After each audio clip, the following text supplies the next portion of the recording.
Hello, wrestling fans, and welcome to A Slice of Time. I am your host, Nate Maxon, and of course, as always, on this show, we go back 25 years ago in professional wrestling, talking about, all the news, notes, results from 25 years ago this week in wrestling. And this week, we are going back to the week of January the 18th, 1997.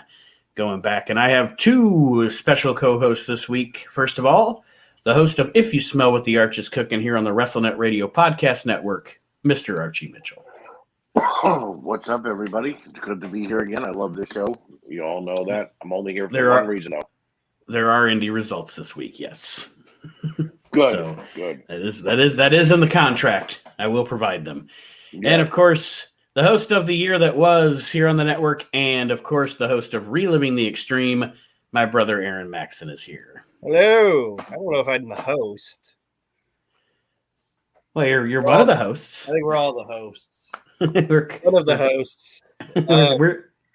Go ahead, sorry. We're a collective of hosts. Yes. It's like a, what do you call it?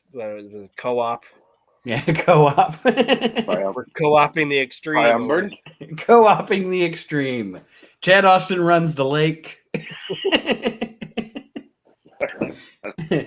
Aaron's in charge of the boathouses.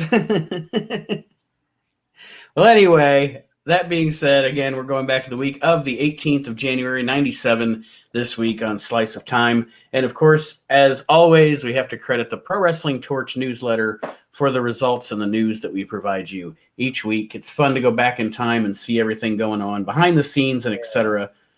I'm going to say real quick, sorry. Go ahead. Not to be off topic. I'm not a newsletter guy anymore, obviously, because you just see anything anywhere. But I was always a bigger fan of the Torch than the Observer. Yeah, I've always been a Keller guy, not a Meltzer guy. Back in the day when I actually got a paper subscription to all these when I got a paper subscription to a newsletter, I'd subscribed to the Observer and the Torch both for a while, and then I decided I just wanted the Torch. I didn't need Dave Meltzer's Meltzering. Rambling opinions on everything. Yeah. Torch had opinions. Oh, sorry. No, but you're right. The Torch has opinions where the Observer is just Dave's word and Dave's word only. And it seems like lately he got cranky with his word. Like the last year or so, he's mad about what he's talking about. Mm-hmm. You know? Yeah. Well, and I mean, we won't go deep into it either, but he also is so far up Tony Khan's ass, he can taste the back of his teeth. So that's a thing I wonder how much you're paying him under the table. Probably more than Cornette was back in the 90s. But anyway, right. Here we go. We're going back to 25 years ago. The first thing we'll start off, I guess, with the WWF. Let's go to Monday Night Raw from January the 13th, which if you're listening to the year that was ... 1997. Aaron has already covered this on his show In Depth. We don't really go in depth on the TV shows on this show. So if you want to hear an in-depth discussion on the show, you can always use that as a companion piece right now and go back and listen to that as well. But on Raw, the 13th of January, taped December 30th in Albany, New York. To start the show, footage aired of Sid attacking Jose Lothario's son, which was actually funny. Yes. I don't know. I thought he beat the fuck out of Pete Lothario. The table doesn't even break. Yeah, the table doesn't even break. The poor kid. Like Pete Lothario is probably like. Oh, go ahead. Sorry. No, go ahead. I was just gonna say, like, Pete Lothario is probably thinking like, oh man, if I can get in here, Sean's in here. They got Dad. Maybe I can try this wrestling thing, and then Sid power bombs him on a table that doesn't break, and that kid was like, "Fuck that." Right. I'll go back to Walmart. The whole bad part about that was Sid attacked Jose Lothario for no damn reason. Jose wasn't interfering in the match; he was just trying to get Sean pumped up, and he hit this old man with a camera. And then Sid was the mad one and decided, "I'm going to beat up your son too." Yeah. But yet, who was the face in all of this? Sid. But they were booing the shit out of Sean. You know? They were trying their hardest to put the heel heat on Sid, and it was not working. Yeah. In the opening match here, Goldust and Mark Merrow beat Jerry Lawler and Hunter Hearst Helmsley. Which began the longest Goldust Hunter Hearst Helmsley feud ever. Ever. Hate it. A pre-taped interview aired with Sid in the Alamo Dome talking about facing Michaels. His voice echoed in the dome as he shouted his comments. I remember this. It's Sid being incoherent Sid, but it was a cool promo, with him in the big dome there. It was. And his big dome. They went to Michaels live at Park Place, the site of the January 18th Shotgun Saturday Night in San Antonio, Texas, who was surrounded by fans. He kept looking to the side as if following a clock indicating when he should wrap up. He said at the Royal Rumble, the Heartbreak Kid is going to kick your teeth down your throat, and you'll be looking at them the next morning in your stool sample, son. Michael said the WWF threw the pressure on his shoulders for 2 years, and he delivered better than the post office. I don't let people down. I am the man in the WWF, whether you or your people in your glass office or any other superstars like it or not. There is one leader in the WWF. No one can work his ass off like me. I will do it time and time again. And then Bret Hart limped to the broadcast table, showing signs of Steve Austin's attack the previous morning on WWF Superstars. And they showed highlights of the Bulldog Austin angle 2 weeks earlier on Superstars. The thing with Sean, I never, as much as I have watched 90s WWF, it sunk into me the last time I was watching this whole run with Sean is I know that they had to react to what was going on as far as the fans kind of turning on him at the Survivor Series and et cetera, et cetera. But to me, he almost was just like, you know what? I'm just going to do what Kev did. Right. He kind of went with what Kevin Nash did when he did the Diesel Tweener thing. He was trying this at this point. Sean tried so many different ways with his character, and especially as we go through 97, his character's so frantic. 1 week he's smiling and waving, the next week he's like, suck my balls. He's just going through. Right.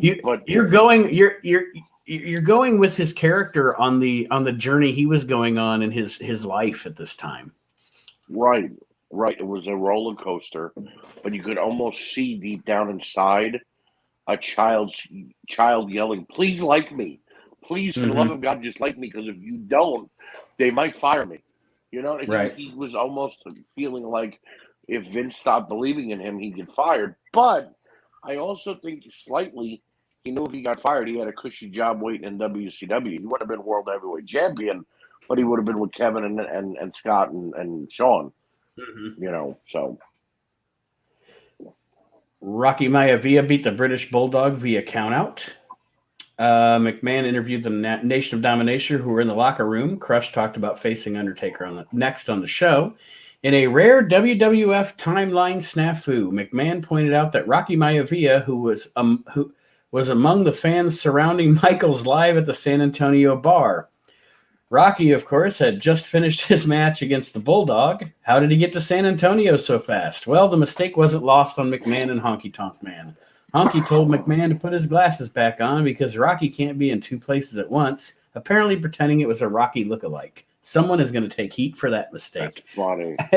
I don't know. You guys remember that? I do. I remember he just has his match and wherever this was supposed to be, and then he's right there with Shawn Michaels live in San Antonio. That's funny shit. Bad editing. What an entertainer! What an entertainer that Rocky Maivia.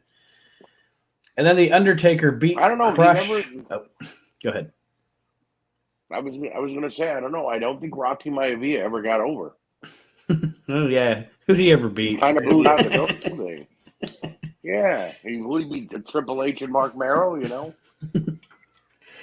Undertaker beat Crush via disqualification. The Nation of Domination interfered for the DQ. Vader then joined in on the attack on Undertaker. Ahmed made the save. The heels struck Ahmed on the area of his kidney as the show went off the air.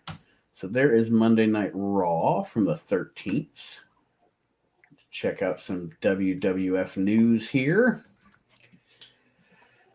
The WWF continues to conduct depositions for its lawsuit against WCW that was filed last summer. We've talked about this before. These two companies, like, just frivolously suing each other. Big dicking each other. That's all it is.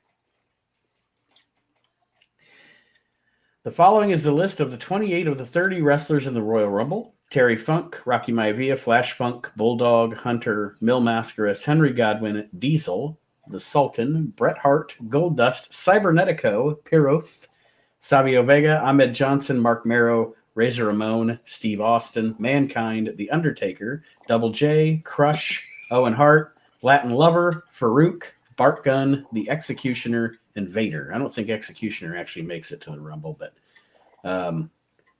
you look at that lineup for the Rumble, and it's like one of the most, what do you want to say? I don't want to say, it's one of the most like eclectic Rumble lineups ever.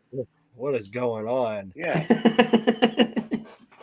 That douchebag Mil Mascaras doesn't even fucking douchebag Mil Mascaras doesn't even let anybody eliminate him. He eliminates himself. Nope. Yeah. A fucking asshole. Sucking in his gut. Vince McMahon saying to himself, hey, they got those cruiserweights over on WCW. I need to get me some of those Mexicans. But dust off Mil Mascaras, yeah. Knock the dust off Mil Mascaras and bring him in here. And I'm not taking anything away from the fact that Mil Mascaras was a huge star in the 70s, et cetera, et cetera. But by this time, like Aaron's kind of alluding to, Mil Mascaras was all about Mil Mascaras. And at this age, he should have been about, putting over, like Terry fucking Funk. You know what I mean? Putting over some new guys. And Mil Mascaras was always about himself. He was always selfish. And other than Alberto Del Rio, you ever hear anybody say anything good about him? Nope. And the only reason Alberto Del Rio says good shit about him is because it's like his uncle or something. Yeah, it's not bad about his uncle. Yeah. So, this real piece of shit really talks about you good, Mil Mascaras. Mil Mascaras, that'd be like, hey, Alberto. How about you cut it out. Ixnay on the compliments, eh? Yeah. Yeah. Did you see where Alberto said that he's a surefire and should be in the Hall of Fame right now? Yeah. He also said he's talking to the WWE and AEW. Yeah, AEW. And his exact words were, I have a lot of friends in AEW. I when I read that part, I was like, you have no friends anywhere. Anywhere. Yeah. You're anywhere. You're Mexico a woman doesn't even want you. You're a woman abuser. Triple H, and a drug addict. The Spanish word for pariah is Alberto Del Rio. Yeah. All right. The WWF isn't even approaching the halfway mark for ticket sales in the 70,000-seat Alamo Dome, so barring a huge walk-up, and San Antonio is known for having good walk-ups, they'll need some clever camera work to make the arena look full. And I don't remember what the exact attendance is, but it ain't 70,000. Well, they faked it, too. I believe it was they said 68. I think it might have been Bruce. Somebody was talking about this at one point, and they were like selling tickets at 7-Eleven. If the story's true, or if wherever you could find, if you bought like X amount of hot dogs from the fucking wiener machine or whatever, you got a ticket to the fucking Royal Rumble. Mm-hmm. Get a wiener off the wheel and get a ticket to the Royal Rumble. Like if you bought 2 Slurpees and a fucking bucket of chicken from the 7-Eleven, you got fucking general admission seats to fucking Rumble. Listen, that's fantastic. If you buy the super big gulp, there will be a ticket attached to the bottom of it. Go to the Royal Rumble, please. Please. We're begging you, man. We're begging you. All right, WWF on the road, January 30th. I was just there in San Antonio, so they're going to like the Home Depot and pulling up, getting the fucking day laborers or whatever, and they're like, "We no way to work today. We just wait to go to the Rumble. We'll pay you." January 30th will be there. No, senor. No, senor. No, senor. We watch at home. We don't want to go live. No, we don't want. we don't get go live. pay-per-view. We don't go live. We get pay-per-view. We get pay-per-view. Yeah. On the road, January 3rd in San Diego, California, 5,559 in attendance for a $77,000 gate. Doug Furness and Phil LaFon beat Razor Ramon and Diesel. Double J, Jesse James pinned Justin Hawk Bradshaw. Farouk beat Sabio Vega. Vega got cut above the eye and they went right to the finish. Flash Funk pinned Leaf Cassidy. Hunter Hearst Helmsley pinned Mark Marrow. Sid beat The Undertaker via countout, which that involved Vader interfering, obviously. Bret Hart and British Bulldog pinned Mankind and Executioner with Paul Bearer. I think this was supposed to read Owen Hart, not Bret Hart. Owen Hart and British Bulldog. Probably. Bret, because then in the next match, Bret Hart beat Vader via DQ. Steve Austin pinned Shawn Michaels. That was your main event. Let's see. Pretty here. good sounding card, actually. Yeah, actually, the Steve pinned Shawn Michaels. Yes, Bret came to ringside, leading to the pin. That's kind of weird. Archie,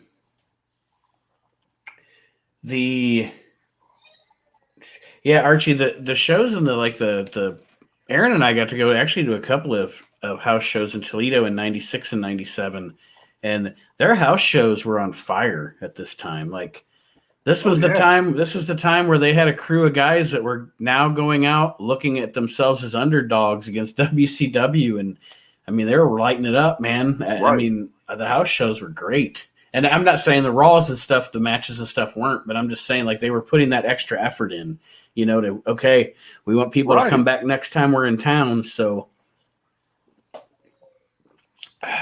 January 5th in Los Angeles at the Sports Arena. Now remember, the Sports Arena was where WrestleMania 7 was. And I believe the attendance for that was somewhere around 13,000, something like that, 14,000. Yeah. Well, on this show, January 5th, 97, 3,957 in attendance.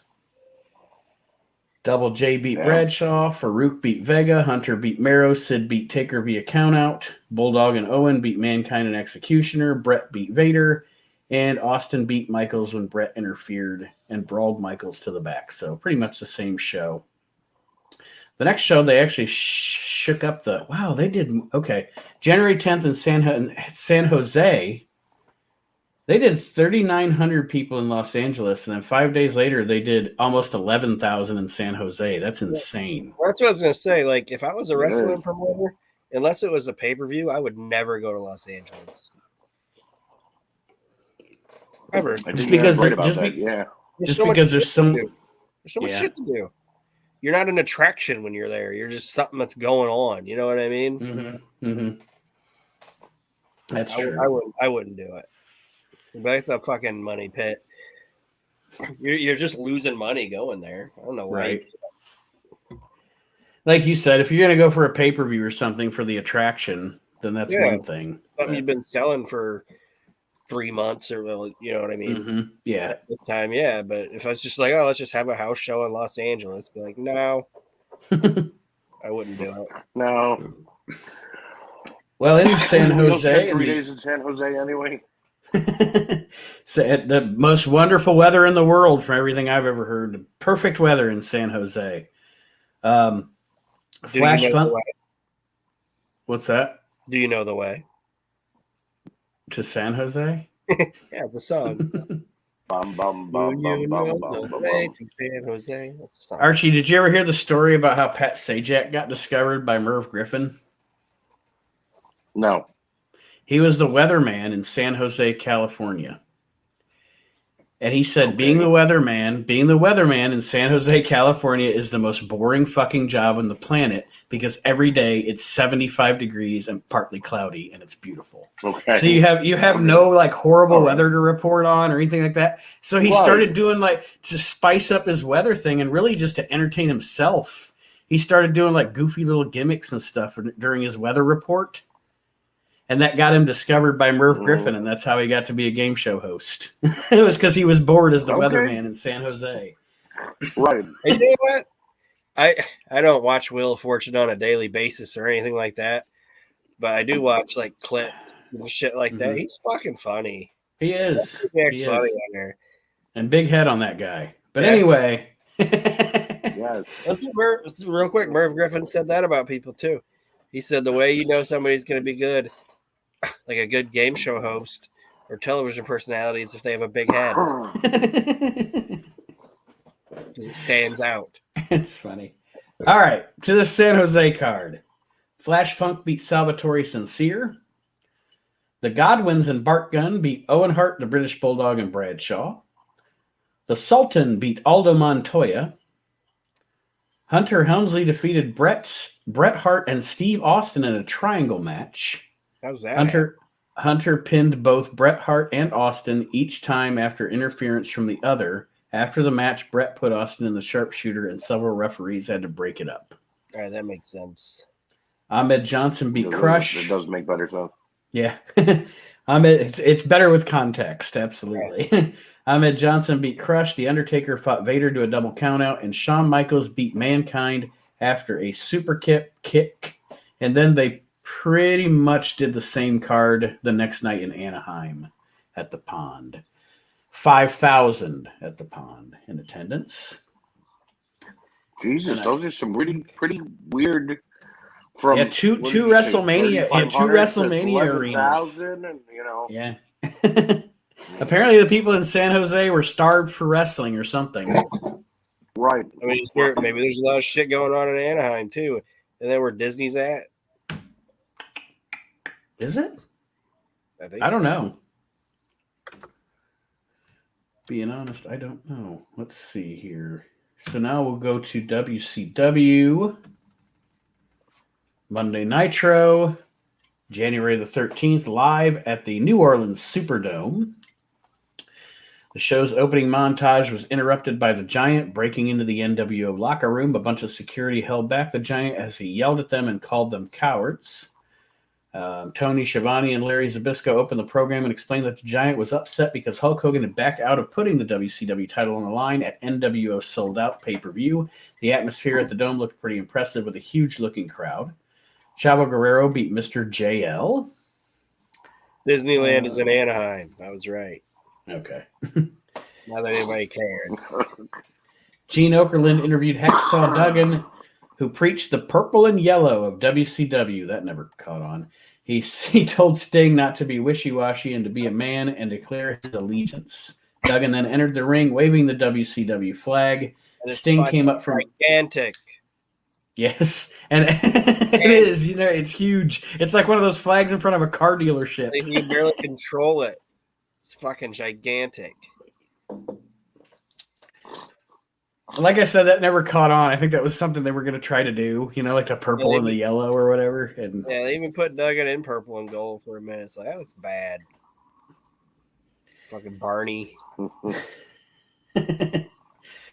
Sting came up from behind Duggan and gave him the reverse DDT. Schiavone and Zbyszko concluded the NWO got to Sting finally. That is the game they're going to play. That is funny though. Like, I'm just thinking of like Sting logic. You know what I mean? He's not joining the NWO, but it's just so funny because this guy's like, "Control yourself, Sting. Come to WCW. I'm so happy. Purple and gold." And then he just comes out and fucking drops him like a bad fucking hand. Yeah. Purple and gold's dumb, stupid. Just drops him. It's fucking great. You cross-eyed doofus. Harlem Heat beat High Voltage. Early in the match, Giant burst through the NWO locker room doors again. When security escorted him out, Bischoff laughed with Hogan about tricking Giant out of a title shot because no contract was ever signed. What did you think of those guys? High Voltage? Yeah. I am indifferent to High Voltage. Like that, I literally have no opinion. Okay. Archie, what'd you think of? I think they were a poor man attempt at the Steiner brothers. And WCW knew that, and that's why they didn't leave them together all that long. So I wasn't a fan of High Voltage. Aaron, what you asked the question, so what was your thought there? Some of the shittiest music ever. Yeah. But Ronnie Rage was trash. Like, he was bad. Like, he made Firebreaker Chip look like a fucking $1,000,000. But honestly, that Chaos wasn't half bad. I think he would have worked better as like a mid to lower card, like just heel. Mm-hmm. But anyway, go ahead. When I'm a Judy WCW Bagwell replaces you, I'm a WCW Saturday Night junkie. Like, I like watching those. okay, but if you remember when Rick Steiner won the tag team titles without a partner, he picked Kenny Chaos 1 week as his partner, and then the following week it was Judy Bagwell. When Judy Bagwell replaces you as one half of the World Tag Team Champions, there's a problem, Aaron. Well, I know. I'm just saying, like, I'm not knocking. Like I said, I just think that would Kenny Chaos have been like the United States champion or the TV champion or anything like that? No, but I think as a heel, just on his own, he probably have been like a guy that was on. I don't know. But go ahead. Diamond Dallas Page beat Mark Starr, and then Bischoff and Hall and Nash come out and do the thing and hug Page, give him the NWO shirt. After Page put the shirt on, he gave Hall the diamond cutter from behind, and Page ran out into the crowd. Hall and Nash promoted the sold-out pay-per-view or sold-out match against the Steiners. They said he might be muscled up, but they saw the x-rays and know the vertebrae is bulging, and they're going to work over Scott's back, and they made fun of Rick Steiner's dog face. Dean Malenko pinned Eddie Guerrero. Conan beat Super Callow. I like Super Callow, by the way. I'm a fan of Super Callow. I think this is the night that Mike Tenay said that Super Callow was named after his favorite rap group, and he said, and Bobby Heenan said, "Well, good thing he didn't like Diana Ross."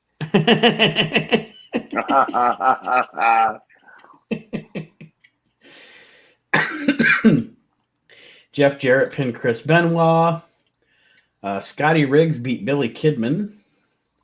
Marcus Bagwell taunted Riggs from the runway. Lex Luger beat Big Rick Fuller. They just love to throw, like, they're like, who's the biggest, clumsiest guy we got that we could throw out there with Lex Luger on Nitro? I'm not dogging Rick Fuller. Actually, I like Rick Fuller as a hand, but you know what I'm saying, though. Like on Nitro, they always just threw Luger in the ring with some big oaf that. Yeah. It's probably Kevin Sullivan being like, let's see how bad this can be. Like, let's just entertain the boys. I think it was Sullivan saying, "I wonder if he can get this guy up. Let's see how easy it is for him to put him in the torture rack." Rochester Roadblock. Rick Steiner beat Arn Anderson via countout. And then this is, and again, we discussed this in detail on Aaron's show. This is the night that they did the Hogan and the Giant, and they also did the Robin Hood deal with Hogan and Giant. Yes. It did not play well. Like, it was goofy. I don't know. I think it was goofy. No, it was bad. It was really even as a kid, a teenager watching it was terrible because you had to sit through that piece of garbage Robin Hood show in order to get to the damn commercial. Right. You know what I mean? And that's Nitro. Giant beat Hogan by disqualification at the end there. Let's see here. There isn't actually a lot of WCW news, but there is a TV taping. Devin Storm and Ace Darling are scheduled for a tryout with WCW on January 22nd. You know, Storm got hired. Eventually. Yeah. Eric Bischoff told the Charleston Post and Courier regarding his role in the NWO, "I still feel a little uneasy in the role. It's getting pretty scary," noting the fan heat generated by the angle. You know he loved that shit. Yeah. Knowing his personality, he ate that up. Yeah, absolutely. That dude doesn't. I know that he gets a lot of heat because, like, some of the shit that he did in WCW or whatever, but as a performer, fucking excellent. Mm-hmm. Just excellent. And it's because he was doing what great performers do. It was just him with the volume turned up. Yeah. You know, He was just being his own asshole self. Yeah. He's a Right. prick, and he owned it. Like Mhm. one of my favorite stories is they were trying to, like Jericho talks about in his book. They were talking about, like, a lot of the Canadian guys were talking to each other, trying to figure out if Martin Short is funny. You know what I mean? That was just Mhm. like, is Martin Short funny? So, because all the Canadian guys thought they did, and I guess there's like a couple of States guys that didn't think he was funny. So then they were like asking like the Mexican crew, "Hey, you think Martin Short's funny?" Like they'd go to like the Japanese guys, you think Martin Short's funny? Because like Martin Short's like a king in Canada, you know what I mean? Right. And I think Martin Short's funny. Like, I Me don't too. impressed with that on the story. But then Eric Bischoff was walking by and Jericho was like, "Hey, Eric." And he's like, "Yeah." And he goes, "Martin Short, funny or not?" And Eric Bischoff goes, "Who gives a shit?" And then just kept on walking. Jericho's like, "Way to bond with your people, boss. Hey, Who gives a shit? who gives a shit?" And then he just kept on walking. He's like, "I'm doing something important." Technically, he wasn't wrong though. I know, but it's just funny. Like, who gives a shit? It's a funny line, I think. It is. It is. So now we move on to a TV taping here, January 8th in Gainesville, Georgia, at the Mountain Center.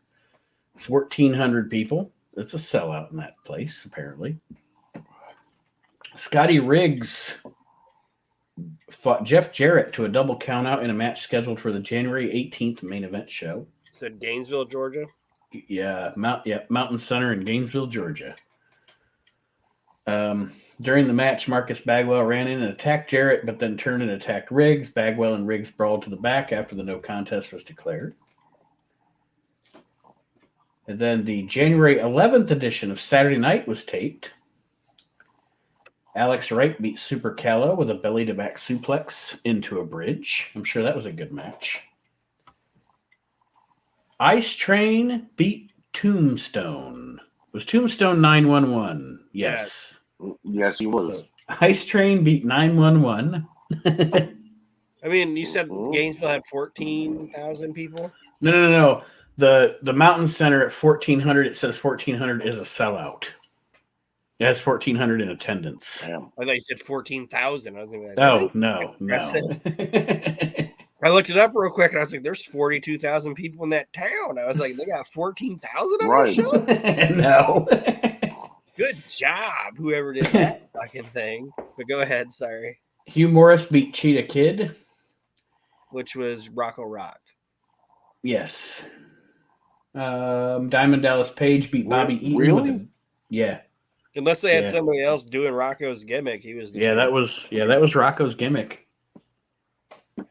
Damn. And at this time, I think that we just a few weeks ago or whatever talked about how they had both had surgery. So at this time, Grunge could have still been out, and maybe Rocco's working shots, doing his old gimmick, maybe. Right. Maybe this fat fuck ain't gonna come back, so I gotta figure something out, Johnny. Oh, Johnny, I don't know if you're gonna be back. I gotta become Chester Cheetah again. It's your fault, you fat sack. Diamond Dallas Page beat Bobby Eaton with the Diamond Cutter. Psychosis beat Lord Steven Regal via disqualification when Regal shoved the ref. Mike Enos beat Disco Inferno.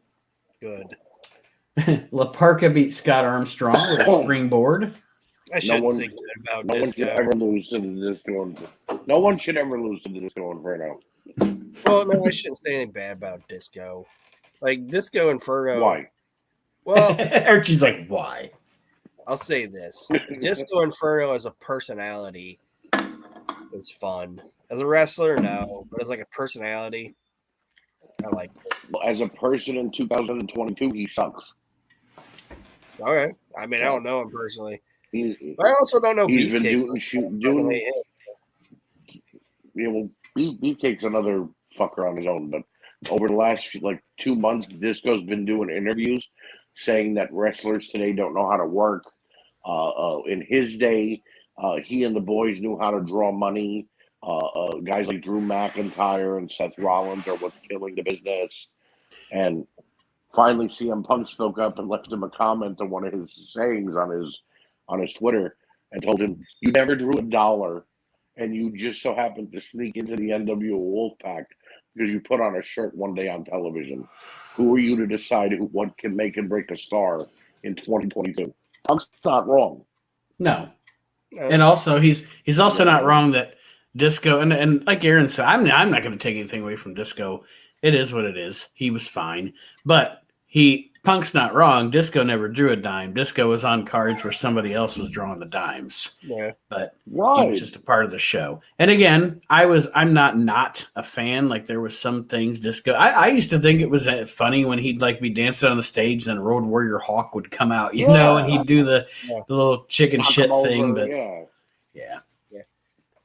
Like, maybe he needs to go back to what he used to think, because Raven talked about it, because him and Glenn Gilberti were friends, and Raven helped get Glenn Gilberti into the business or whatever. And Glenn Gilberti was like, "I never want to be the world champion."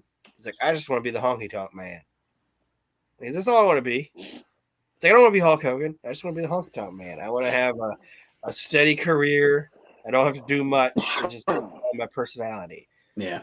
I was like, I can respect that. But if he's saying all that shit, fuck him. Bobby Walker and Jim Powers beat Renegade and Joe Gomez. Oh my God. Wow, what a bad match. Oh God, what a 1997 match. What a bucket of suck. Yeah. Well, they made it up. What I they want made to know is who was Teddy Long managing? Bobby Walker. Old forums at old times. He was managing Jim Powers, I think, at this point. Yeah, he was managing Hard Work. Bobby Walker. Jim Powers. But he also came to the ring with Joe Gomez and Renegade at the time or two, too. So he probably sat right in the middle of the ring. I'm not choosing tonight, player. Good Lord. Well, they made it up to us afterward. Rey Mysterio beat Chavo Guerrero. Okay. Harlem Heat beat the I like thinking about Hard Work Bobby Walker and Joe Gomez, like coming behind the curtain and seeing Chavo and Ray and being like, "Top that, fellas." Like walking by, and Ray's like, "All right." And then Ray's like, okay. Yeah. Harlem Heat beat the Amazing French Canadians. And then they taped the January 18th WCW Saturday night. Big Bubba fought Conan to a double countout in a chain match. Steven Regal beat Psychosis with the Regal stretch. Rick Steiner beat Mike Enos with a top rope clothesline. Jim Duggan beat my man, the Gambler, after a tape fist KO by Duggan. And for those of you that are out there, be jealous. I have a Gambler action figure thanks to Mr. Archie Mitchell. So yes, you do. Yes, you do. Let's see here. Renegade and Gomez beat Powers and Walker on this show, and Gomez pinned Walker with a schoolboy. So apparently they're working a little program between these two ham-bone tag teams here. And you had to watch them wrestle twice if you were in the Mountain Center here in Gainesville. The Power Walkers. But it's funny because every time these two teams have a match, every time these two teams have a match, they have a makeup to the crowd match afterwards. Because right after this, Chavo Guerrero beat Mr. JL. Yeah, just the Power Walkers coming to a mall near you. The Power Walkers. Bobby Eaton beat Disco Inferno. Good. Let's see here. Eddie Guerrero fought Six to a double countout in a ladder match. So apparently they're practicing their. I'm sure this wasn't on TV. They're practicing their ladder match that's coming up at Sold Out. Let's see here. Max beat Mark Starr. The Barbarian beat Arn Anderson via disqualification. When Meng and Barbarian began to double team Anderson, Jarrett came to the ring for the apparent save. When Meng and Barbarian took over on Jarrett, Anderson grabbed a chair to save Jarrett, but then Chris Benoit ran out and stopped Anderson from making the save. Benoit and Anderson walked to the back, but they weren't arguing. Jarrett escaped from Meng and Barbarian on his own. And then, to send everybody home, at this taping. Lex Luger beat Scott Norton with a torture rack in the last match. Right. So there you go. There's your WCW TV taping there. Like I said, I always had a special place for WCW Saturday Night. I don't know why, but I did. And I actually got to see a taping of it at the Seagate. And it's its own little world a lot of times. Like they would have a little bit of stuff from Nitro bleed over onto it, but overall it was its own little world with its own little cast of characters. Sometimes it was more entertaining than fucking Nitro. And I just liked it. And I got to see it. I got to see it taped in the Seagate Center. It was, I think, honestly, that might be another thing too. It was the first TV taping I'd ever been to. I think it was the only wrestling show I'd ever been to, and this isn't saying it was a highlight, but I think it's the only wrestling show I've ever been to that I didn't go to with Nate. I went with Paul, which was one of our friends. And it's the one time that I can say I got to see Dusty Rhodes, because Dusty Rhodes was a commentator, and he came out and waved at everybody. I'm like, holy shit, that's Dusty Rhodes. And you know what's really interesting? Dusty and Tony didn't like sit down at ringside or anything. They just stood over in a corner and fucking commentated. Like it wasn't like a table or anything like that. I just thought it was cool because it was the first time I got to watch like how you make a wrestling show. Right. And Scott Hall fought Bubba Rogers in the main event, but he was Ray Trailer at that time. And Scott Hall came out and said, "Come on down to the ring, Ray Trailer track." Ray Trailer track. I don't know why it was funny to me, but I laughed my ass out. I still laugh at that. He said, "Come on down to the ring, Ray Trailer track." It cracked me up. I think he was drunk. Well, there's literally no ECW news for this week, so we'll do ECW TV really quick, run it down, and then we'll go to our indie results. Woohoo! Jerry Styles, Joey Styles, Jerry Styles Joey's is his brother. Yeah, his little talented brother, Jerry Styles. Brother, Jerry Styles. Oh, he's got to be fat. Oh my god! That's gold, Jerry. Gold. Oh my goodness. He's not allowed to say, "Oh my god." It's like Brett Buffer. Like yeah, the Buffer. Yeah, you can't say. Let's get ready to rumble. Yeah, like what's the buff? What's the real Buffer's name? His name just went out of my mind. Bruce Buffer. No, the Bruce boxing Buffer. announcer. No, the boxing announcer, the actual guy. Michael Buffer. I thought it was Bruce Buffer. That's his brother. Okay. Bruce Buffer. Bruce Buffer has to be like, "Let's get ready to tussle." Yeah. He's not allowed to use "Let's get ready to rumble." Yeah, so I'm just thinking of fat Jerry Styles. If he does some fucking independent wrestling commentating, he has to be like, "Oh my gosh." Oh, tarnation. Yeah. HE double hockey sticks. Joey Styles narrated a video overview of Terry Funk's last match at the ECW arena, including Funk's moonsault on Shane Douglas and Brian Lee. Motherfucking Muhammad. The show open is interrupted by the BWO. Let's see here. What's that? Buy the shirt. Buy the shirt. Joey Styles previewed the story points of the show. Axl Rotten came out. The BWO came out of the balcony. Styles said the BWO t-shirt is the fastest selling shirt in ECW history. Paul Heyman narrated a video hyping the January 11th ECW arena match between Douglas and Tommy Dreamer. The match between Axl Rotten and Big Stevie Cool began. Rotten chased the blue guy outside the ring. Let's see here. Big Stevie Cool hit the Stevie kick for the win. Good match. Wade says both worked hard. Styles discussed the rumors of Taz's shoulder injury at the hands of Rob Van Dam. Taz picked Candido to take his place in the Webster, Massachusetts show. Yeah, Webster Hall. They went there a lot. Brief clips aired of the Dudleys, Joel Gertner, Pitbull 2, Francine, Douglas, Dreamer, Beulah, ending with footage of the Eliminators' win over Bubba and Spike Dudley. Killer Kowalski, the trainer and mentor of the Eliminators, presented them with new tag team championship belts. Styles said Kowalski was an early hardcore legend because he tore the ear off of Yukon Eric. It's fun that Killer Kowalski was on ECW, even for something, just something little like this. It's still a cool little, piece of trivia or piece of history or whatever. Gertner hosted Hype Central. He interviewed Candido about his match against Spicoli. Candido talked very fast. In the first ever meeting between members of Raven's Nest, Hollywood Nova versus Brian Lee was announced by showing footage of the Bulldozer tossing out the BWO in the King of the Hill Battle Royal. Stevie invited Lee to join the BWO before the match. Lee attacked Hollywood instead, and Lee slammed him in 29 seconds. Styles interviewed Killer Kowalski. When Kowalski began making choke noises, Lee choked him from behind.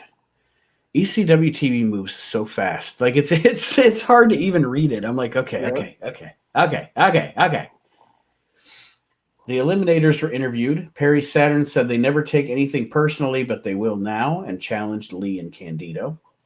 An unscheduled match between Sandman and Raven aired. Raven was busted open early in the match. After some fist throwing in the ring, they brawled into the crowd to the concession stand where Raven suplexed Sandman on top of the t-shirt table to the balcony into the BWO locker room. Raven was on offense the whole time. When Richards came up to Raven, Raven shoved him down. A bloody Sandman came out of the dressing room wearing a BWO t-shirt. Even with the brawling in the angle, the match was lackluster. The show ended with both guys throwing punches on their knees in the center of the ring. All right, so Raven, that's the end of the show, but Raven always says Sandman was his favorite guy to work for or work with. Yeah. Because he didn't have to do anything. Punch. Shoulder tackle. Sandman climbs to a ladder. I throw him through a table. Yeah. It's just Sandman's doing all the hard work, and Raven's just kind of standing there working, doing what he has to do to make it look like that there's something going on here, a competitive match.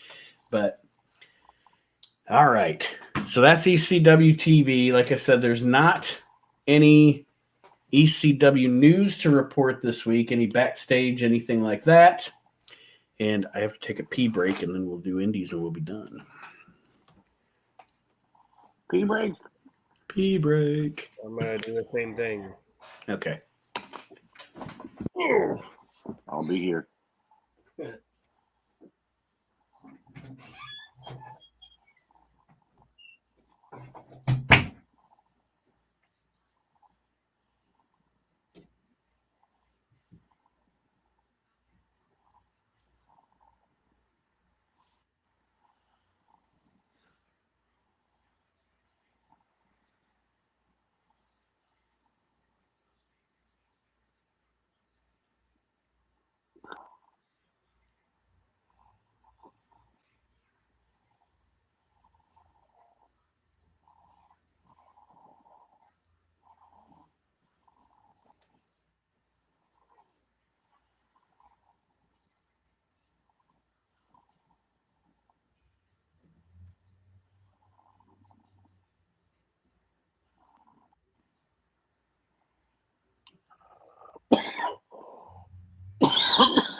Thank you.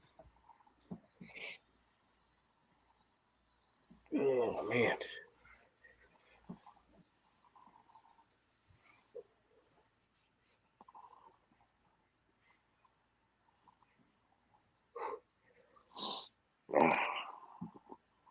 Yeah, I'll leave it up to Nate what day he wants to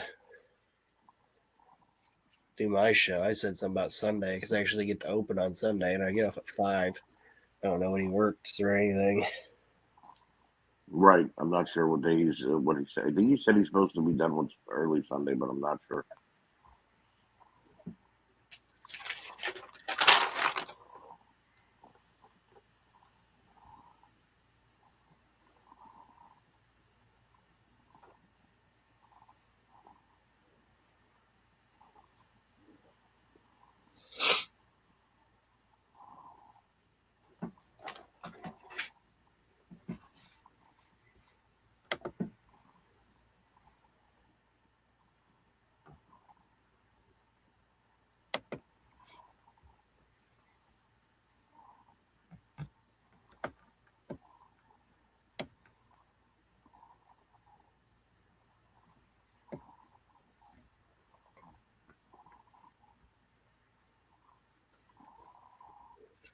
The hell?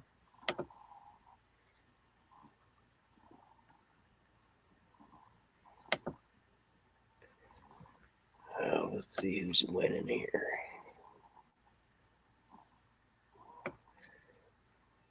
Ric Flair is winning. Yeah, the tournament. Yeah, people are voting for Flair over Race. Of course they are. Well, Well, it's kind of close though. Actually, it's 19-12, and they still have, well, no more time. I didn't realize what time it is. Flair just won. Who does Flair face in the next round? Terry Funk. Oh, that's going to be a hard one. I'll be voting Funk in that one. Well, Chad will appreciate it. Oh, wait, that's Chad's wrestler? Yeah, no, I'm not going to vote Terry anymore. Chad and I have been feuding the last, I think, week and a half. We keep leaving each other obnoxious comments. So, two things. Yeah, the other day when I said, Sorry. What's up? I didn't know you guys what's were. up? I was just going to say that, first of all, there was a meme I was going to tag you in, Archie, earlier, and I forgot because I didn't save the picture to my phone. But I was going to tag you and be like, Archie, is this you? And it said, my longest relationship, me versus the state of New Jersey. That's funny. That is also, funny. The second thing, as you get older, you really do give less and less fucks. And I just realized that when I was standing outside because, all right, so I went out to outside to have a cigarette. I didn't want to put my shoes on, so I just put my sandals on, And I have this stocking cap that's warm and wonderful, but it's gigantic and way too big for my head. So I'm standing. I realized I'm standing out on my back porch with the light on, so anybody that can see me. Stand there in my pajamas, flip flops, and this gigantic hat. I don't even give a fuck. I look like a fucking clown. Like, I'm toasty, bitch. Leave me alone. Yeah. Why are you looking at me anyway? Yeah, don't stop looking at me anyways. I don't neighbor. Leave me alone. Yeah. Okay. All right, and now we get to the point in the show that Archie showed up for. It's the indie results. Yes. We have 2 weeks of indie results here. The first being the week of December 1st through the 7th of 96. We start off. Oh man, I never read these ahead of time either because I want to be just as surprised as everybody else. Dixieland Wrestling, December 7th in Chillersburg, Alabama, at the Armory. 160 in attendance. 8 teeth. 18. Olin James beat Dark Angel. Prince R beat Jamie Dean. Prince R. Prince R. The letter R. Paul Jones, can't be number one, beat Johnny Arden. This is number 2, Paul Jones. Number 2, Paul Jones. Yes. He's the shit. Definitely number 2, Paul Jones. Colt Derringer beat Primetime. And Mark Mercedes and Paul Jones beat Kenny and Keith Arden. That wasn't as fun as I thought it would be in Alabama. That was trash. No. Century Wrestling Alliance, December 6th in Chelsea, Massachusetts. 350 in attendance. There has to be somebody like a Nikolai Volkov and something on this show. El Mascarado beat Tombstone via disqualification. Probably not 911. Some other Tombstone. No. It's like, No. what do you want in your Tombstone? El Mascarado for the 1, 2, 3, I doubt.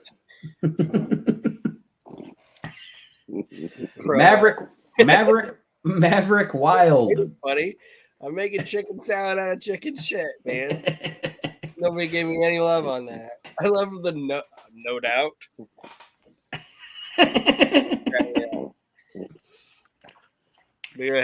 Maverick Wild beat Jose Valenzuela. Ooh. Curtis Slam Dog. SLMDAWGG.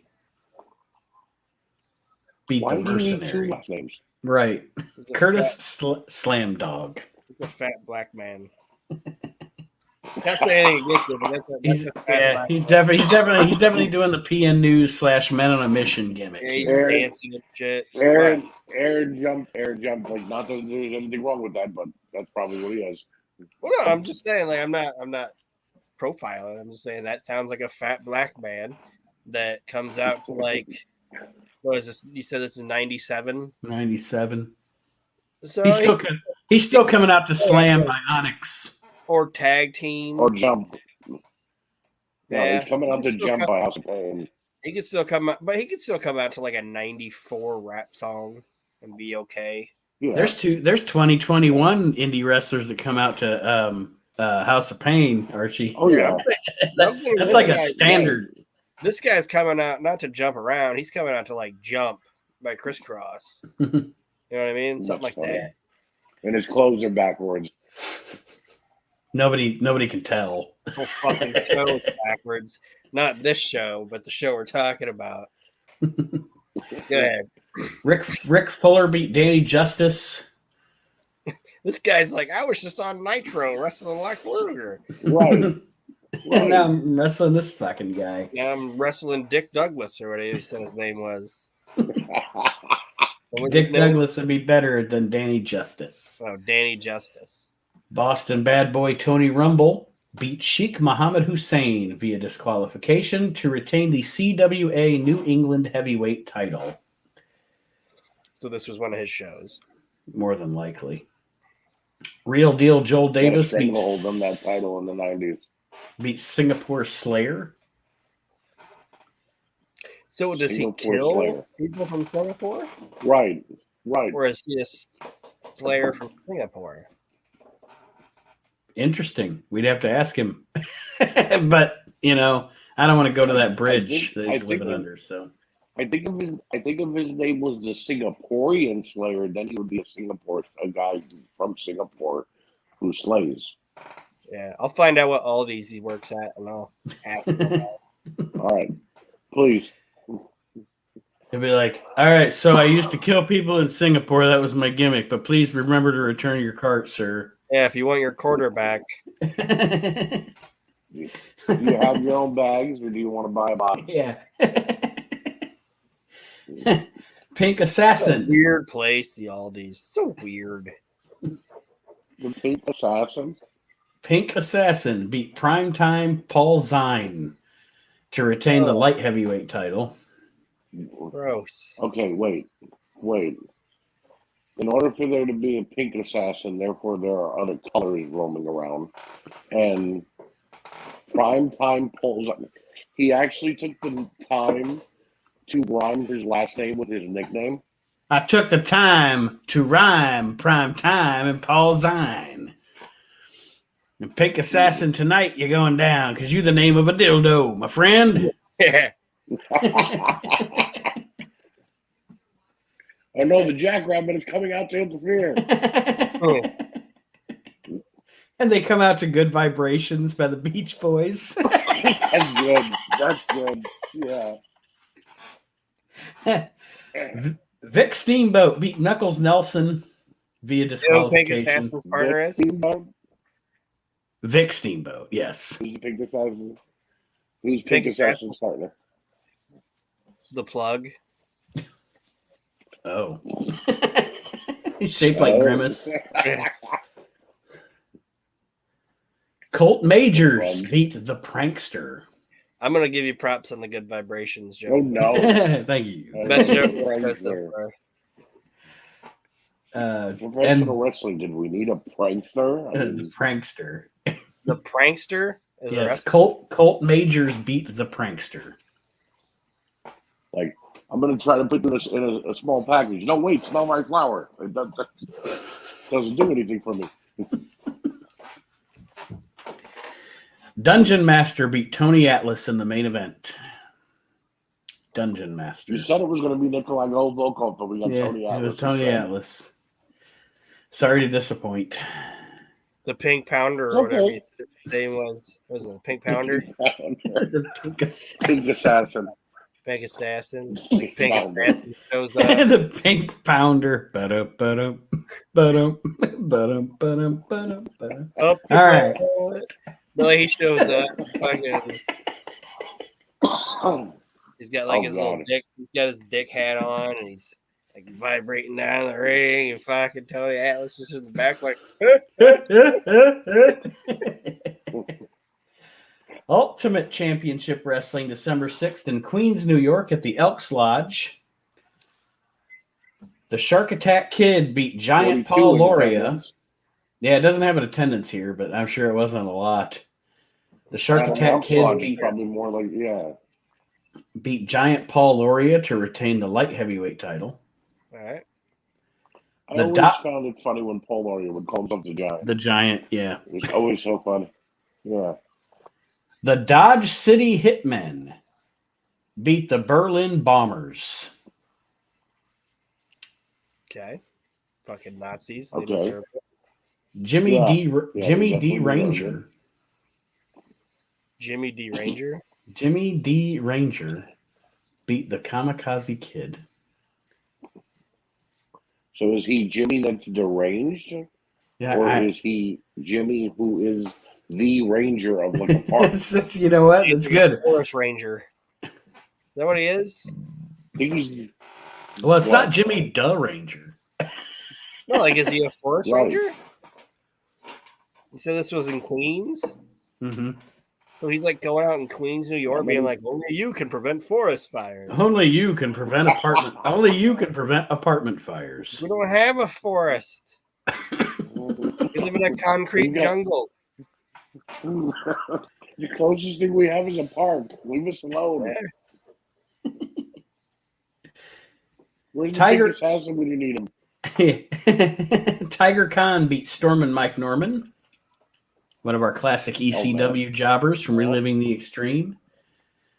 And a man who's been on Reliving the Extreme, Iron Man Tommy Cairo beat Andy Baker by countout. Andy Baker. Andy Baker.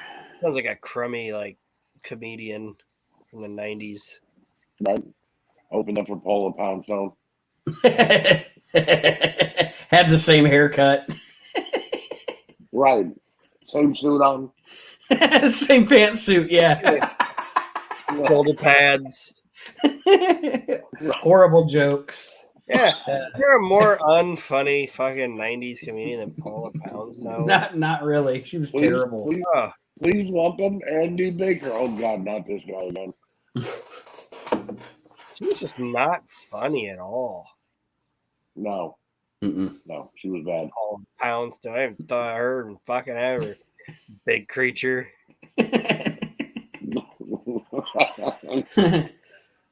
in a, let's see here, it looks like this is a triangle tag match. The Pharaoh and Black Sheep beat the Samoan Gangsta Party. That's Jamal and Rosie. Mm-hmm. No, it's Samu and Rosie. Yes. I think we've had this debate before, I believe. I think Archie's right. It's Samu and Rosie. Yes. Okay. Well, they were all together at one point too, though. Well, the Pharaoh and Black Sheep beat the Samoan Gangsta Party and the team of Chucky and Teddy the Tank. Okay. Like when Teddy the Tank Engine came out, was it like din din din din din din din din din? Fuck. He came out to the Thomas the Tank Engine face because he's just this fat guy with a round face. How you gonna call yourself Tommy the Tank? Teddy the Tank. Teddy the Tank. Why am I correcting you on this ridiculous independent show from 1997? Right. Jim Neidhart fought Falcon Coporus to a double countout. Falcon Coporus. Wow. They were like, "Hey Jim, How Falcon do you come up with that one? big up and comer. We can't have you pitted him. So we need you to just do the double. We need you to do the double count out, and I'll put the booger sugar in your fanny pack." And then he goes to do it. And he's like, "Jesus Christ, I don't know if it'll fit. This thing's full of hundreds and Coke. What am I supposed to do?" Jim's like, "I'll just put it up my ass. It'll be all right." It'll be all right, baby. Yeah, baby. And in the main event, Tatanka beat King Kong Bundy via countout. Oh, You can't have an East Coast indie show in the late 90s without King Kong Bundy on the show. Yeah, he took the tomahawk and then bumped through the middle rope and got counted out. Tried to get a 5 at some point during the match. Yeah. All right, so now we go to the week of the 8th through the 14th of December. California International Wrestling, December 8th in Hollywood, California. How can you put a region, like a state, right, and then international? International. Right. You can't just be California International. I don't know. Go ahead. Unless you're an airport, you can't put a location in front of international. Hold on, Aaron. Did you hear the first name? That's why it's California International. Because they're at the airport? Tell them the first name, Nate. No, tell them the first name, Nate. What? Oh, I'm sorry. What? You cut out the first name. I heard El Robo. El Robo. El Robo Satva. Mm-hmm. That's why it's international. I don't even know what that means. El Robo Saba? El Robo Satva. Managed by Tux Newman. Oh, God. It got worse. What's going on? He beat Fisco. Feels like I'm at work and there's a nice Hispanic man that doesn't know all the English, which I have no problem with, and he's trying to help me find something, or he wants me to help him find something. I'm like, "What do you need, sir?" And he's like, "El Robo Saba." I'm like, what do you want? It's just El Robo Saba. Like, I don't know what that is. And then I have to get on the walkie and be like, is there anyone that speaks Spanish? And then they show up and they're like, "Oh, he wants a robotic vacuum." Like, okay, they're over here. Say Roomba, goddammit. El Robo Saba. Go ahead. Well, he beat Fisco Nuclear to capture the Pacific Coast middleweight title. Fisco Nuclear. I thought you said Fisto Nuclear. Fisco Nuclear. Yeah, I did too. He's with the Pink Panther. The Pink Assassin and the Fisker. Yeah. They're going to fuck you up. The only other match. They make the tag team. Huh? They make the tag team on a legal touch. They're gonna bring in a big star to team with them. You know who it is? He's straight out of Mexico. They're bringing in the Shocker. Uh-oh. El Shocker. There you go. The only other match listed on this card is Together. Oh. We're building something. Go ahead, Archie. Together they make it the trios tag team of 2 in the pink, 1 in the stink. 2 in L pink, 1 in L stink. 2 in L and El Robo Sanchez. The only other match listed on this card is okay. Wow. Oh, this is gonna be fun. The Neighborhoods. Now hold on. DA space NAYBAH space HOODZ. The Neighborhoods. That's a long way to get to it. It sure is. Like, I'm not gonna knock the name somewhat because OVW called Crime Time the Neighborhoodies. Mm-hmm. So I could. Did they really? It's like, yeah, they were kind of like, well, they kind of had a Jim Cornette idea before Jim Cornette did, but it's a long way to get to that. It is. Right. Like this company was like, you guys should be glad we don't have a Cryon. Like, we don't have a fucking budget for a Cryon because we don't know if that would fit on a fucking screen.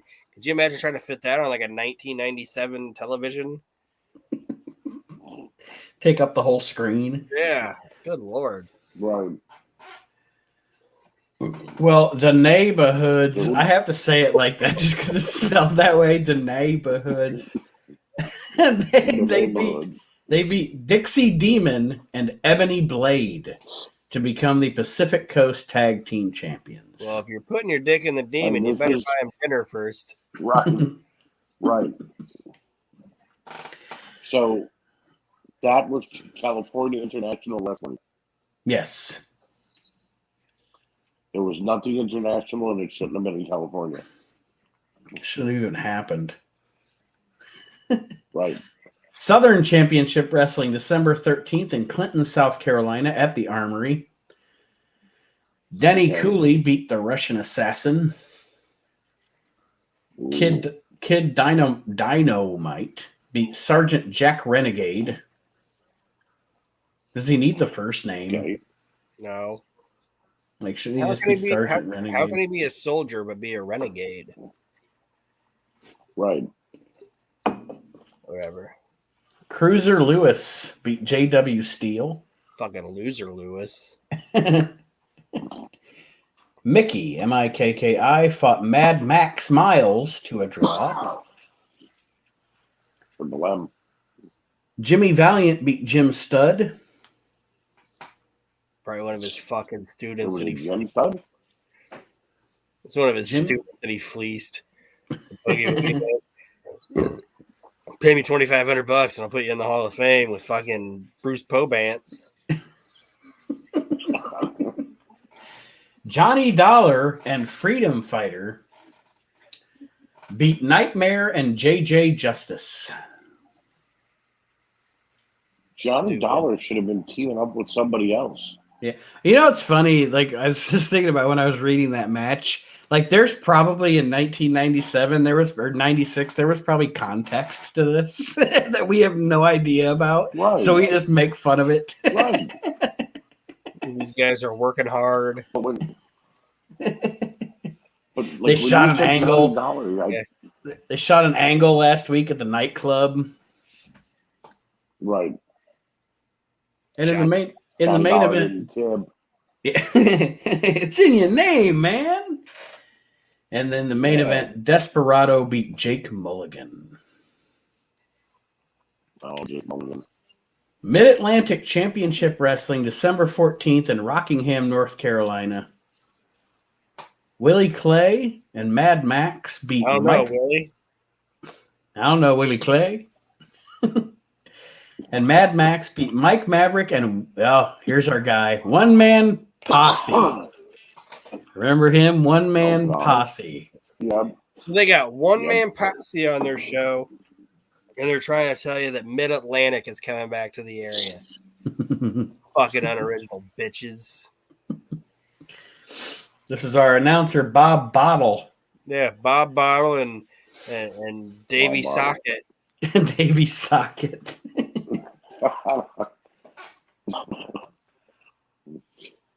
Ugh.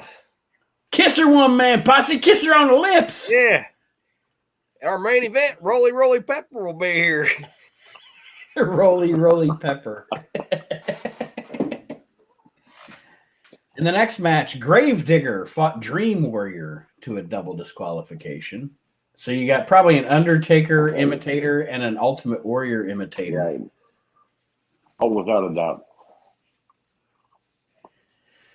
Beastmaster Rick Link beat Simba. Simba. He Oh, comes out, it's like, that's just oh, the gunga. Mama, no. Hey, yeah. And then they start fighting, and in the middle of the match, like, hey man, Hakuna Matata, man. Hakuna Matata. That's my favorite Greg Giraldo joke. Talking about listening to arguments. You heard that joke? Yes. You're walking into the middle. Hakuna Matata, motherfucker. Yeah, he said listening to an argument, coming to the middle of an argument or at the end of it is one of the greatest things in the world because you don't hear anything. He said he was walking down the street in New York and two trash men were arguing with each other.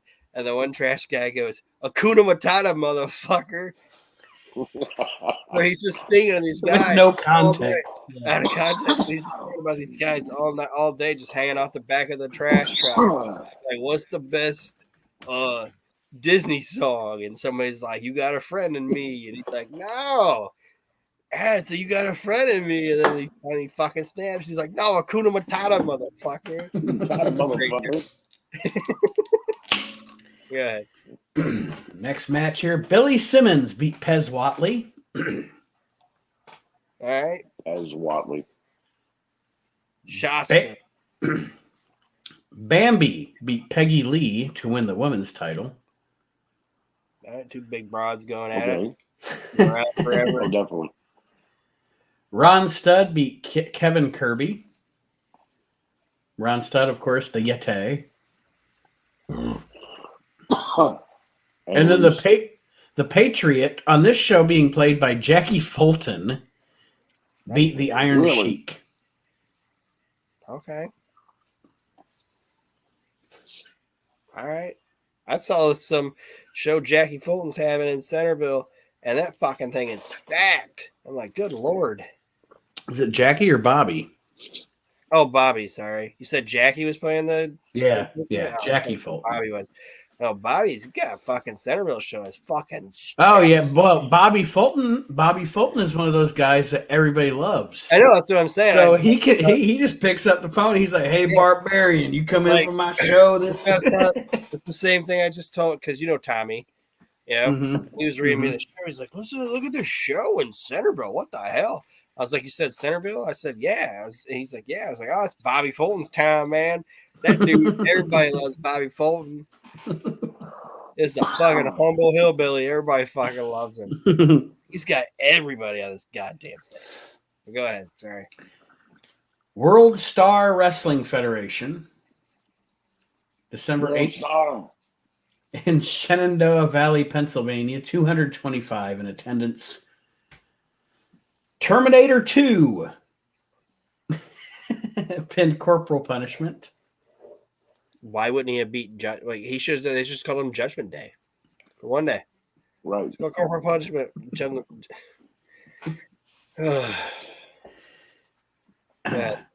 George Love and Sweet Daddy J Love. The Love Brothers. Beat Flamingo Kid Pinky and Bodacious Pretty Boy. Oh. Let me say that again. Don't. Flamingo Kid Pinky and Bodacious Pretty Boy. If they have to call him Flamingo Boy Pinky, does that mean there's two Flamingo Boys? Right. Well, the other one's Stinky. Or Dinky? Dinky, right. I think Dinky sounds like worse. Flamingo Boy Dinky. Like for some reason that sounds disgusting. I don't know why. What's up, Dinky? And I'm sure Bodacious Pretty Boy is neither bodacious nor pretty. Or maybe even a boy. We don't know. Right. Bodacious Pretty Boy's a 51-year-old with a big gut in front of him and no hair. How you ladies doing tonight? With a pink boa. Yeah. Yeah. Hungarian Barbarian beat Jack Molson. Hungarian Barbarian. The Hungarian Barbarian. Hey, at least he put a little thought into it. You gotta give him credit. And it popped you, Aaron. So yeah. If I was in a building and the ring announcer was like, "Come into the ring, the Hungarian Barbarian," they'd probably laugh and cheer him. Oh, they got some old WWF stuff going on here. Katra, assuming this is a female. This is a female and midget mixed tag team match. All right. Katra, what's that, Archie? They're not female midgets. It's females teaming with midgets. Oh, okay. Okay. Katra In the rye. and Little Louie beat Nasty Angel And Tiger Jackson? and King Sleazy. Oh. I like how he's still going by King Sleazy. Yeah, that's what I'm saying. And Little Louie, they're like, he broke off from Lawler. Yeah. That's their story, and they're sticking to it. Little Louie looked like if somebody took Buck Zumoff and put him in a dryer way too long. Didn't he? I'm not saying Little Louie raped children, but he looked like a small little version of Buck Zumoff.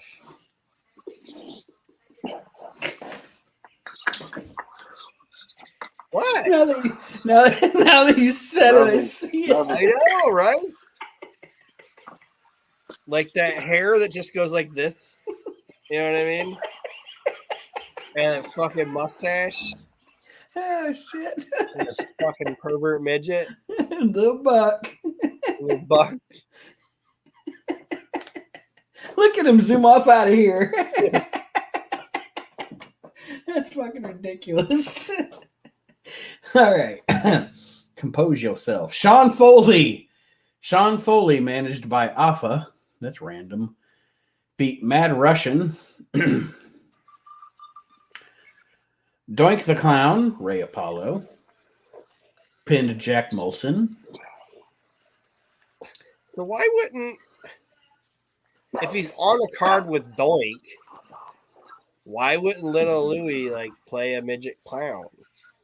You're trying to find logic in an illogical situation. Yeah. And in the main event, Tito Santana beat King Kong Bundy via disqualification. That match happened probably at least 20 times in 1997. Yeah, and this thing was 5 minutes. Oh, without a doubt. Northern Championship Wrestling, December 13th in Lavatre at the flea market. It doesn't have a country or anything here, but anyway. I'm assuming this is okay. So it's Quebec because there's a Quebec heavyweight champion. Okay. Let's see. Iceman beat Golem the Giant to win the Quebec heavyweight title. Okay. Mark the Grizzly and Nightmare and Todd Hiroshima. Todd. This Japanese gimmick, and his first name is Todd. Yeah, his name needed to be like Koji or something. Like Todd just doesn't mix well there. He's like, my name is Todd. I'm one in Japanese. If you're doing a Japanese gimmick, why would you call yourself Hiroshima? Isn't that where they lost? Yeah. Right. That was the big finish, right? That was the big finish. Yeah. Well, they beat Alexander the Magnificent And we've brought these guys up before on the show. They've been in the results before. And Sweet Boys. Ew. Oh, the Sweet Boys. The Sweet Boys. this guy's name. I don't want to see the Sweet Boys playing finish. This guy's name is. What's that, Archie? Next month on IWA, the Sweet Boys take on Peak Assassin and the plug. And the Sweet Boys submit. Yes. Let's see if they can get out of this sticky situation.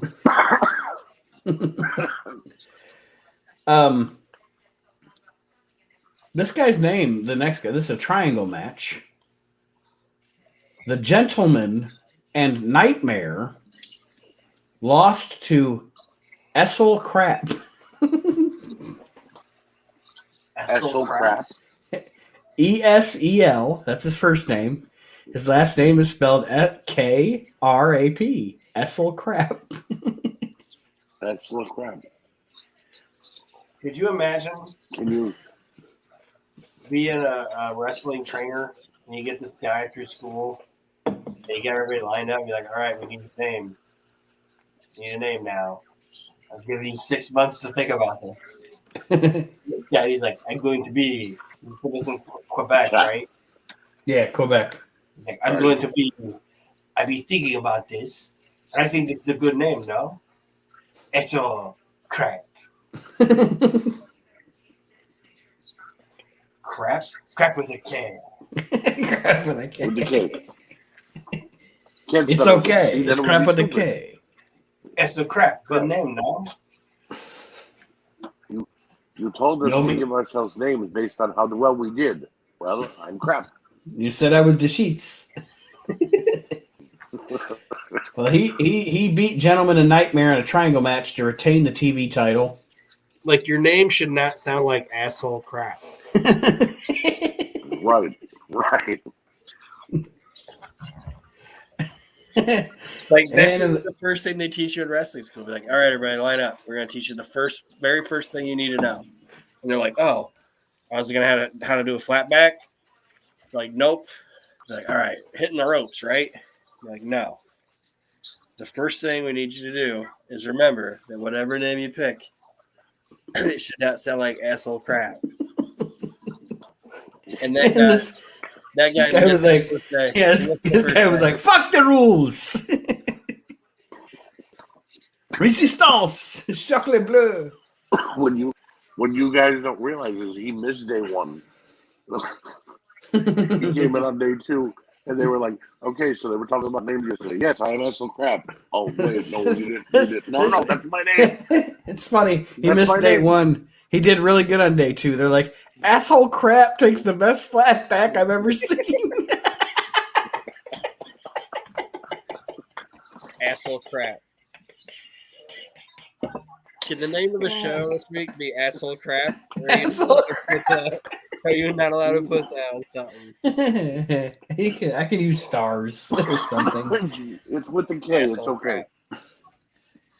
And then in the main event, Nate, he has one piece of merch. It's a T-shirt that says, "Don't be an asshole crap." How are all my assholes out there tonight? we don't take no crap. Asshole Crap is this guy's name. That is the best name we've heard so far. Asshole Crap.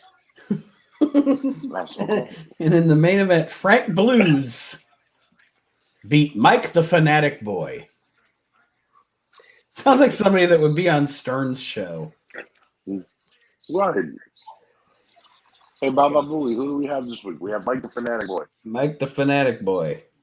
Who's he into this week? He's just every week he's just a different fan of something else. This fucking show. The minute Asshole Crap when I came on, he's like, I'm leaving.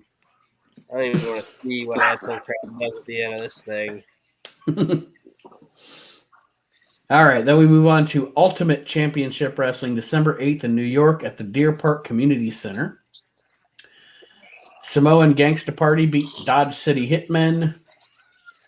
Giant Paul Loria beat Shark Attack Kid to capture the light heavyweight title. So these guys were like, look, this last show was so fantastic. Let's just fucking do it again. Go ahead. The UCW champion Falcon Coporus and Tatanka beat Andre Baker and Jim Neidhart. Damn. The UCW North American champion Iron Man Tommy Cairo beat Tiger Khan. Do you think maybe this? I wonder if this, not making fun, but I wonder if this is something that Tommy was doing. Or this might have been his thing. Promoting?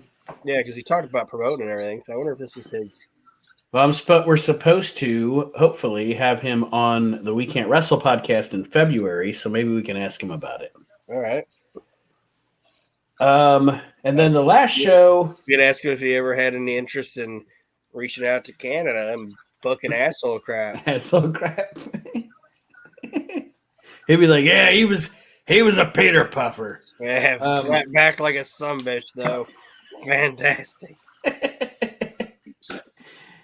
And the last show we're going to do here, not a lot on this card, but we're going to round it out and end the show with Mid-South Wrestling. I love how all these indie wrestling federations are now using these territory names and just bastardizing them. Yeah, because they know, like, at this time, nobody gave a shit. You know what I mean? Vince didn't know anything of it. WCW, by this time, the people that ran WCW didn't know anything about fucking Georgia Championship Wrestling. Like, they had no fucking idea. These Mid-South guys are like, I'm Roy Jeers, and let's go up to our announcer, Jeezer Grouden. In the ring. Yeah, Jeezer Grouden. Jeezer Grouden. What do you think about this match, Phil Potts? Phil Potts, our resident expert here. Phil Potts? In Mid-South Wrestling. Yeah. Got the Juju Dog coming out here. Hey, you know what? Juju Dog. Listen, I'm going to tell you something. I'll tell you. All right. Most of the WWE Network overdub music, we've talked about it on every single show we do, is god-awful, okay? You know what the best one is? The Junkyard Dog theme. It's because it's like it almost works. It almost works. No, that is ridiculous. It almost works though. It's like when the people are bopping to it and stuff. I mean, you know, in your head, it's Another One Bites the Dust. No, but the music, I was like, this is fucking ridiculous. Like, it doesn't work because it's good. It works because it's fucking ridiculous. That's what I'm saying. Like Reezer Bowden's in the ring, like bopping, you know. It's like if nobody knew any better, like I thought about this. Like I've thought about this a long time. Like I don't want to hate on modern product wrestling, okay?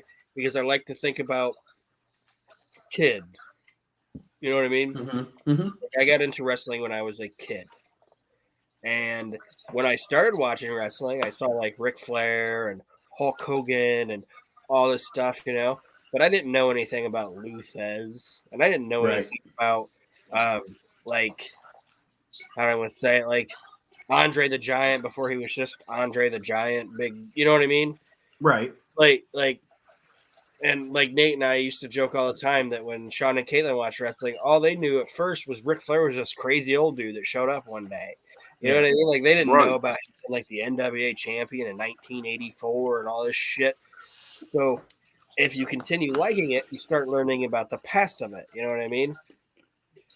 So that's why I wish like wrestling continues to succeed, and maybe these kids that are getting into it now will go back and watch the old shit and learn about that stuff. You know what I mean? Right. But for me, I like to think about the 11-year-old kid that's on the fucking Peacock, and he's like, "Oh, I want to watch Mid-South Wrestling. What's that?" And he turns it on. And he doesn't know, watching it right away, that Another One Bites the Dust is what he was coming out to.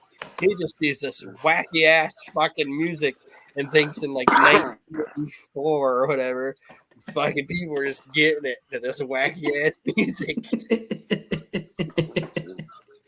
You know what? You know what other one's insane? Which one? I'm not even using that as a pun. Is when the oddities come out because they don't Yes. want to give ICP any money. Yes. That music's Yeah, it's like, fucking more crazy. insane than when the fucking oddities theme was on. But yeah, it's like I love watching them people dance to that fucking ridiculous music. Well, this Mid-South Wrestling happened December 8th in Houma, Louisiana, at the East Park Rec Center Houma. with 200 in attendance. The Natural Born Killers, which is Ripper and John Saxon. Okay, Ripper Saxon. Beat Ranky Rhodes and Kevin Northcutt to win the tag team titles. Ranky Rhodes? Ranky Rhodes. So is he like stinky? Sounds like a porn star. Or is he like smell? Like you rank. Like that used to be a thing. They used to tell people they were rank, right? Mm-hmm. Like smell, like, oh, you rank. Smell like a Slim Jim. Yeah, you fucking smell like a Slim Jim covered in fucking baby oil. You rank. You rank. So was this like I don't know. I guess he's just a smelly guy that looked like Dusty Rhodes. They got that. It was Ranky Rhodes. Kevin Northcutt won a battle royal to win the heavyweight title. Good for him. Because he dropped the tag team titles. Yeah, and then TJ Sullivan fought Crazy Joe to a double disqualification in a lumberjack strap match. And that's it. He's crazy. How do you get a double disqualification in a match that's not supposed to have any rules? Because he's crazy. Okay. What a shitty show. And that is that. That is the end. That is the end of the indie results. And that is the end of a slice of time this week here on the WrestleNet Radio Podcast Network. I'd make Ranky Rose pay me for his autograph. I want to thank Aaron and Archie for joining me this week on the show. Thank you guys. You're welcome. Thank you for having us. And as everybody's week goes on, please remember to check out all the other shows here on the WrestleNet Radio Podcast Network. Of course, The Year That Was with Aaron Maxon, If You Smell What the Arch is Cooking with Senior Archie Mitchell, and of course, Reliving the Extreme with myself, Aaron, and ECW's Chad Austin. And we will have a new We Can't Wrestle podcast up in the near future. It's either going to be one of the Dream Card shows, which the last one we did with Aaron's card was a great show, or if we can make it work out schedule-wise, I think it's time that I defend my trivia championship. So, but we have to work that out with our schedules and, of course, Kindle's schedule. But either way, go ahead, Archie. Can we invite Chad on that show? Chad loves trivia. He does trivia at the bar, so I think he'd have fun doing the trivia show. So I will definitely talk to him about that. I want to call out and beat Chad Austin. He and I have been kind of feuding the last couple of weeks on the page. I think it's time he and I finally came to some trivia blows. Well, it's not a big honor to beat Chad Austin. Everybody's done it. Hey, don't say that about your co-host. He's a nice guy. I just hate him. No, I'm kidding. I hate him. Well, I'm going to start building that storyline and that feud. But here we go, ladies and gentlemen. We're going to sign off here on Slice of Time for this week. Thank you for joining us. We'll be back next week, of course, as we go back 25 years ago in professional wrestling. Have a great week, everybody. We'll see you on the other shows. And we'll see you next week, 25 years ago.